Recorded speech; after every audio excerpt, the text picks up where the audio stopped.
The trailer is starting to slide. You're looking in the mirror, watching the white line disappear under the tires, and you realize you aren't driving anymore. You're just a passenger. The engine is pinned and the drive shaft is spinning, but the truck isn't moving.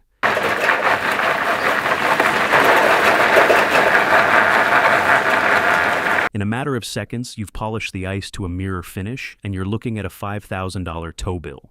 This isn't a horsepower problem. The engine is making power, and the transmission is in gear, but you're still stuck. The reason is buried inside the axle, a mechanism that works perfectly on dry pavement, but becomes a liability the moment you lose traction. This is the story of the differential lock, the switch that stands between you and the ditch. The differential is one of the most elegant pieces of engineering in a drivetrain. It solves a real problem that exists every time a vehicle makes a turn. When a truck turns 90 degrees with a 6-foot track width, the outside wheel travels a noticeably longer arc than the inside, just a few feet more at typical turning radii, but enough to create real stress if both were locked together. If both axle shafts were locked together and forced to spin at identical speeds, the tires would fight the road. The inside tire would scrub and skip. The outside tire would drag. The driveline would absorb stress it was never designed to handle continuously. The differential solves all of that. It allows the left and right axle shafts to rotate at different speeds while still receiving torque from the drive shaft. The mechanism that makes this possible is a set of small bevel gears mounted on a crosspin inside the differential carrier. These are the spider gears. They sit between the two side gears, one of which is splined to each axle shaft. When both wheels are rolling at the same speed, the spider gears do not rotate on their own pin. They turn as a unit with the carrier, and torque flows equally to both sides. But when one wheel needs to turn faster than the other, the spider gears begin to rotate on their pin, allowing the speed difference to occur without binding the driveline. On pavement in a turn, this is exactly what should happen. The truck turns cleanly, the tires stay in contact with the road, and the driveline stays relaxed. But that same elegance contains a trap. An open differential does not actively choose a wheel. It allows a speed difference between the two axle shafts, and the usable torque at both sides is limited by the wheel with the least traction. On a dry road with both tires gripping equally, that balance holds. But when one wheel loses traction, the balance collapses. The slipping wheel suddenly requires very little force to spin. The spider gears respond by allowing the low traction side gear to turn more easily, which lets that wheel spin while limiting how much useful torque the opposite wheel can apply. The wheel with no grip spins freely. The wheel on solid ground may still receive torque, but often not enough to move the truck. What is important to understand is that the open differential is not making a choice. It is simply responding to resistance. The spider gears simply allow the speed difference that the traction imbalance makes possible, and when one side loses traction, that side can spin while the other side remains limited by it. Equal torque to both sides does not mean equal usable traction. The low traction side sets the ceiling, and when that ceiling drops to nearly nothing, the grounded wheel is starved regardless of how much power the engine is producing. The truck is not stuck because the engine lacks power. It is stuck because the wheel with grip cannot receive enough usable axle torque to move the truck once the other wheel loses traction. The open differential cannot distinguish between a wheel that is spinning because it is in a turn and a wheel that is spinning because it has lost contact with anything useful. It treats both situations identically. The result is a wheel spinning in mud at high speed, while the wheel on firm ground barely moves. The numbers make this concrete. In a worst-case scenario, with one wheel on ice or completely off the ground, the resistance on that side drops to nearly nothing. Even if the engine is producing 400 foot-pounds at the crankshaft, both wheels only receive as much usable axle torque as the low traction side can sustain, often just a fraction of the potential. The trap built into the differential's own design is now working directly against the driver. This was not a theoretical concern for the people who operated trucks and heavy equipment in the first half of the 20th century. These machines worked in conditions where traction varied constantly and dramatically. Farm tractors crossed fields where one side of the axle might be in a furrow and the other on firm soil. Military vehicles operated on terrain that had no road at all. Logging trucks ran on tracks that were mud in spring and ice in winter. Construction equipment worked on grades and fill material that shifted under load. For many operators, especially those using machines with open differentials, traction loss was not an abstract engineering limitation. It was a practical problem that could strand a machine in the middle of a job, sometimes miles from the nearest help. The workarounds that developed were creative and sometimes effective, but none of them addressed what the axle was actually doing. Experienced drivers learned to use momentum, carrying enough speed into a soft section to push through before the differential had time to limit torque to the grounded wheel. Throttle technique mattered. A smooth, steady application of power gave the tires a better chance of maintaining grip than a sudden burst that broke traction immediately. Chains wrapped around the drive tires added mechanical grip to the surface and reduced the speed at which a wheel could spin away its traction. Boards, brush, gravel, and anything else that could be placed under a spinning tire were standard recovery tools on any serious working vehicle. But each of those methods had a ceiling. Momentum could bury the truck deeper if the surface gave way. Throttle could polish mud or ice and make the next attempt harder than the last. Brake tricks required precise timing and could not be sustained without building heat and wear on the drag side. Every one of these techniques was an operator improvising around the axle's behavior, not fixing it. Some operators went further. They deliberately applied the service brake to the spinning wheel to create artificial resistance, forcing the differential to redirect usable torque to the other side. On vehicles with a single brake pedal controlling both rear wheels, this required modification. Some trucks were fitted with individual rear brake controls specifically for this purpose. It worked after a fashion, but it added brake wear, required precise footwork, and could not be sustained for long without overheating the brakes on the side being dragged. It was a patch built on top of a patch. When all of that failed, the options were a tow strap and another vehicle, or a long wait for conditions to change. Every one of those strategies was a way of managing the consequences of a mechanism that was doing exactly what it was built to do, in conditions it was never built to handle. The trap was still there every time the wheels turned. The diff lock changed the equation at the source. Before the diff lock, the open differential's behavior was fixed. Whatever the surface did to traction, the axle responded the same way every time.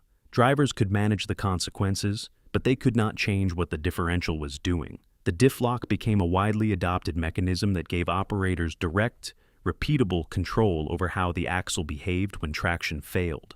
When traction turned uneven, the driver could override the differential's normal behavior and force the axle to operate as a single unit.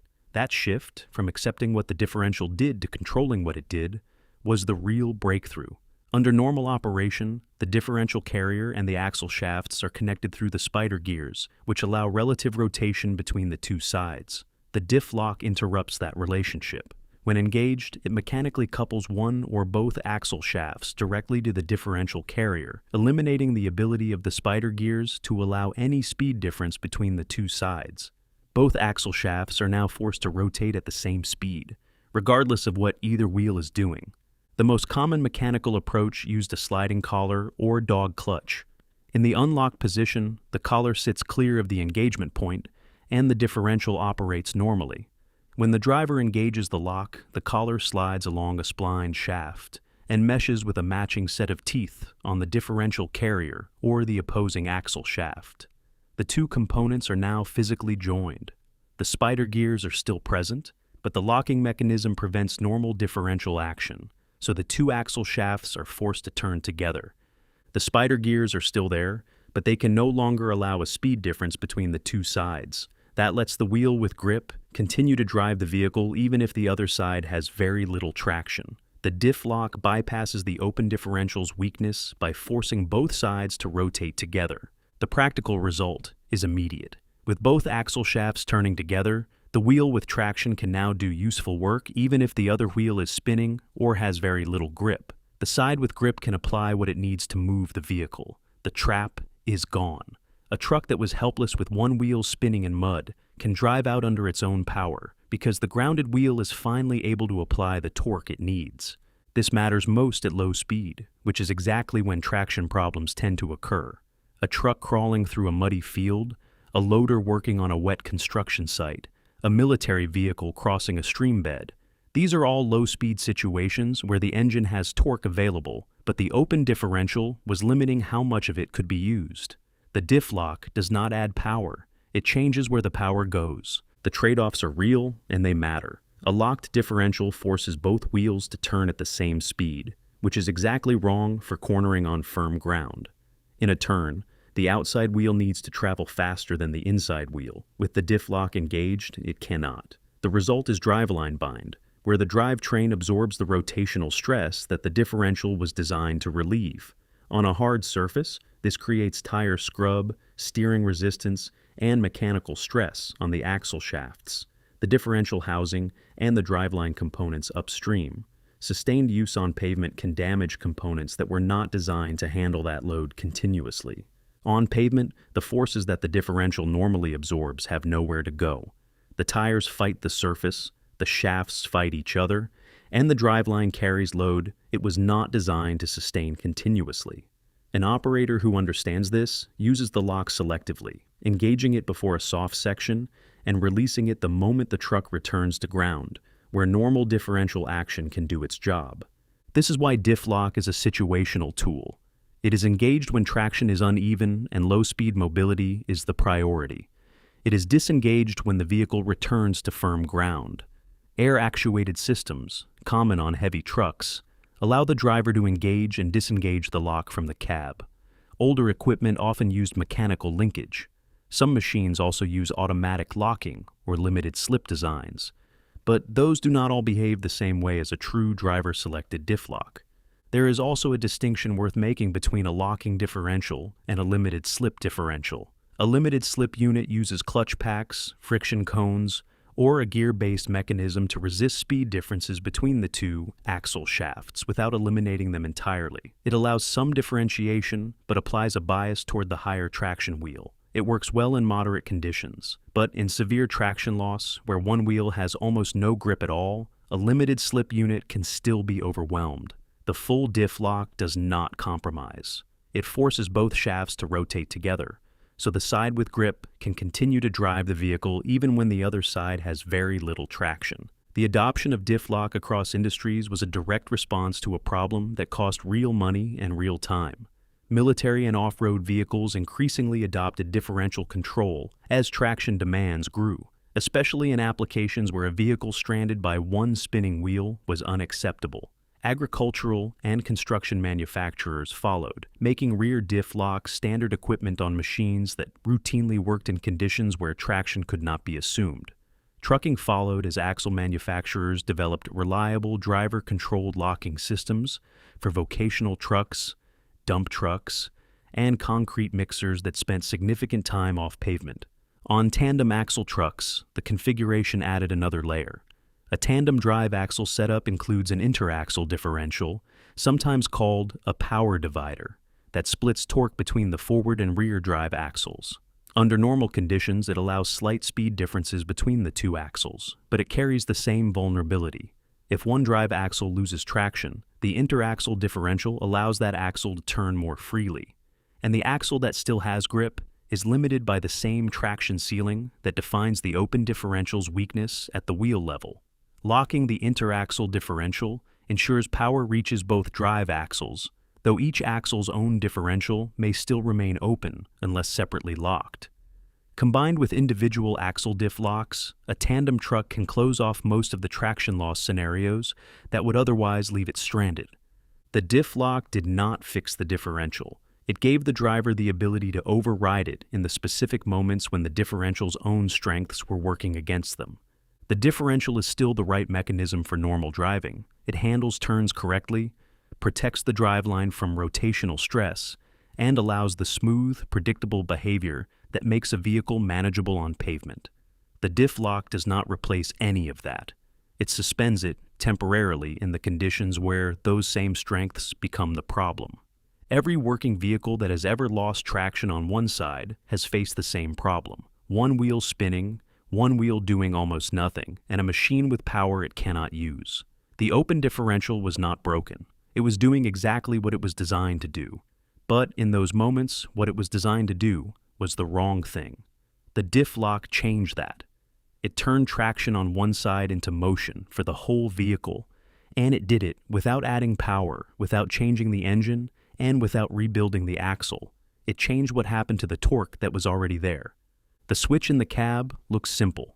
It is a small thing, a button or a lever or a toggle, easy to overlook on a dashboard full of controls. But what it does to the axle is not small. It changes the fundamental relationship between the two drive wheels. It takes a drivetrain that was about to waste its available torque on a wheel that could not use it, and it redirects that torque to the side that can. It is the difference between a truck that drives out and a truck that ends up in the ditch.